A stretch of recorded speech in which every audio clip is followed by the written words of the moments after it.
अब हम बात करते हैं कि अगर कंधे का दर्द होता है, तो उसमें और क्या-क्या लक्षण देखने को मिलते हैं? इसका कैसे पता किया जाता है? और ये सबसे ज़्यादा किसमें दिक्कत देखने को मिलती है? सबसे ज़्यादा किसमें रिस्क है? तो शुरू करते हैं हम लक्षणों के बारे में। कंधे के दर्द में कई कारणों की वजह से कई अलग-अलग लक्षण देखने को मिलते हैं। तो डिपेंड करता है कि किस कारण की वजह से कंधे में दर्द हुआ है। फिर अगर कारण का पता चलता है, तो पता चलता है कि कंधे में दर्द है। उसके साथ-साथ कंधे में फ्रंट के साथ-साथ पीछे के हिस्से में और हमारे जो आर्म है, अपर आर्म है, उसमें भी दर्द है। ऐसा लगता है पेशेंट को बहुत तेज़ का किसी ने कंधे को पकड़ लिया है, टाइट जकड़ लिया है, कंधे को टाइट पकड़ लिया है, कैचिंग पेन सा महसूस होता है। उसके साथ ही साथ कंधे के मूवमेंट रुक जाते हैं, जो कंधे का रेंज ऑफ मोशन है, वो रुक जाता है, जो पूरा मूवमेंट होना चाहिए कंधे का, जैसे हम सीधा हाथ उठाते हैं, तो वो एक एंड पॉइंट पे आके रुक जाता है, पूरा पीछे नहीं जा पाता या पीछे ले जाते हैं तो नहीं जा पाता। इंटरनल रोटेशन अंदर की तरफ, एक्सटर्नल रोटेशन बाहर की तरफ नहीं जा पाता, अबडक्शन, एडक्शन मूवमेंट नहीं हो पाता। उसके साथ-साथ जो कंधे की जो मांसपेशी है वो कमज़ोर हो जाती है, अपर आर्म की जो मांसपेशी है वो कमज़ोर हो जाती है और पेशेंट को बहुत दिक्कत आती है। सेंसेशन नहीं होता कभी-कभी पेशेंट को जोड़ का और ऐसा लगता है कि कुछ बहुत ज़्यादा भारीपन-सा महसूस होता है। ऐसा लगता है कि कंधा निकल के बाहर आ गया है। ऐसा तेज़ का दर्द उठता है पेशेंट को।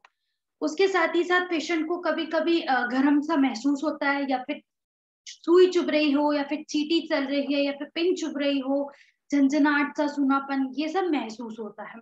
क्योंकि जब अगर नस दब जाती है हमारे ब्रेकियल प्लेक्सस वाले रीजन में, जिस वजह से कंधे में ये दिक्कत देखने को मिलती है, झनझनाहट, सूनापन, गरम महसूस होना।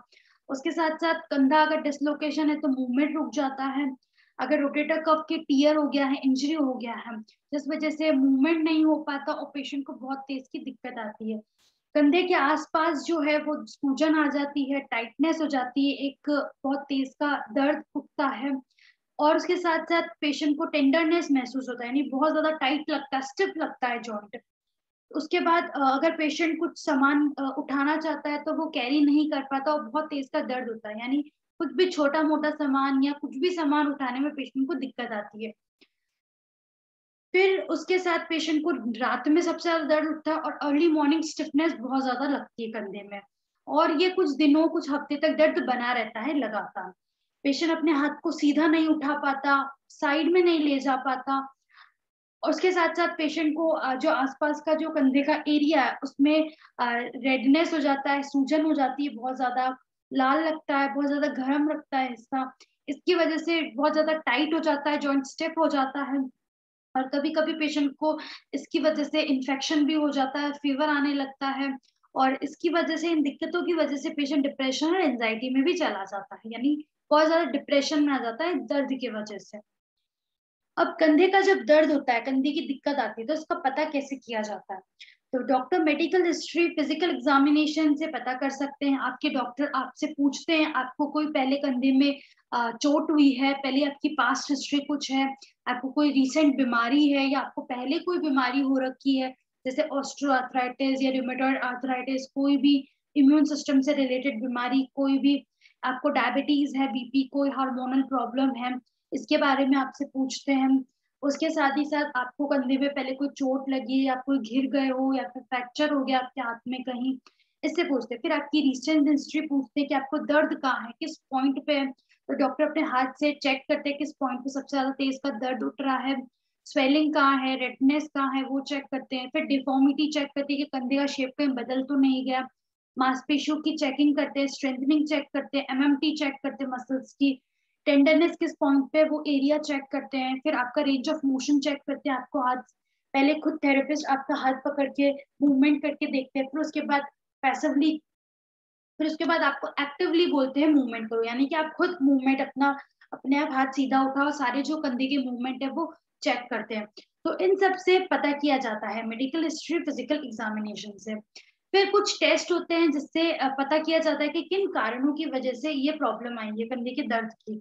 तो एक्सरे से पता किया जाता है, एमआरआई से पता किया जाता है, अल्ट्रासाउंड स्कैन से पता किया जाता है, सीटी स्कैन से पता किया जाता है। फिर ईएमजी है, इलेक्ट्रोमायोग्राम, इससे पता किया जाता है। नर्व कंडक्शन वेलोसिटी टेस्ट है कि कहीं कोई नस तो नहीं दब गई है, इससे पता किया जाता है। एनसीवी टेस्ट से। आर्थ्रोग्राम है, इससे पता किया जाता है। फिर आर्थ्रोस्कोपी है, ये एक तरह की सर्जरी भी है और ये एक तरह का पता करने का तरीका भी है। तो इन सब से पता किया जाता है कि कंधे में दर्द किन कारण की वजह से हो रहा है, प्रॉपर कारण क्या है, एग्जैक्ट कारण क्या है, इससे पता किया जाता है इन सब टेस्ट से। फिर अब कंधे का दर्द जब होता है पेशेंट को, तो किन में सबसे ज्यादा देखने को मिलता है, ये किन में सबसे ज्यादा रिस्क है। कंधे का दर्द बार बार होना, कंधे की चोट बार बार होना, कंधे में इंजरी बार बार होना, ये किन में सबसे ज्यादा रिस्क है, किन में सबसे ज्यादा होता है। तो जो लोग भारी भारी सामान उठाते हैं या ऐसे फिजिकल एक्टिविटी बहुत ज्यादा, जैसे लकड़ी को काटना या भारी भारी सामान उठा के दूसरी जगह रखना या फिर गड्ढा खोदना, जैसा ऐसा कोई काम जिसमें कंधे पे डायरेक्ट जोर पड़ रहा है, इनमें ये जो हार्ड लेबर जो करते हैं, इनमें सबसे ज्यादा कंधे के दर्द का, कंधे का डिसलोकेशन का, कंधे पे चोट आना, ये आम देखने को मिलता है।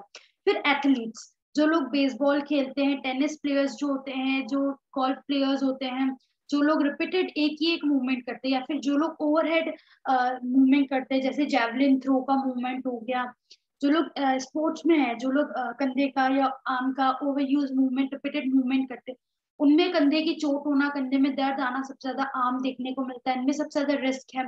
फिर जो वेट लिफ्टर्स है, जो भारी भारी वेट उठाते हैं, उनमें ये रिस्क है। जिनको हार्ट की या लिवर की या गॉल ब्लेडर की कोई भी ऑर्गन की बीमारी है, या कोई बीमारी है उनको पहले से, उनको हो सकता है। जिनको पहले हार्ट अटैक आ रखा है या हार्ट की कोई बीमारी, उनको ये दिक्कत आ सकती है। उसके साथ ही साथ जिनको हार्मोनल प्रॉब्लम रहती है, जैसे बीपी रहता है जिनका, उनको कंधे की दिक्कत आ सकती है सबसे ज्यादा। और डायबिटीज, डायबिटीज में ब्लड शुगर लेवल अनकंट्रोल्ड की वजह से ये कंधे की जो दिक्कत है, इनमें सबसे ज्यादा देखने को मिलती है। तो ये हमने बात करी थी कंधे में क्या लक्षण और देखने को मिलते हैं, कंधे के दर्द का, कंधे की बीमारी का कैसे पता किया जाता है, और ये कंधे की जो दिक्कत है ये सबसे ज्यादा किन में बार बार उत्पन्न होती है। तो इन सब के बारे में हम बात करेंगे। अब इससे अगली वीडियो में हम बात करेंगे कंधे के दर्द में क्या इलाज दिया जा सकता है, क्या फिजियोथेरेपी ट्रीटमेंट, एक्सरसाइजेस क्या दी सकती है, और आप घर पे इसका कैसे ध्यान रख सकते हैं।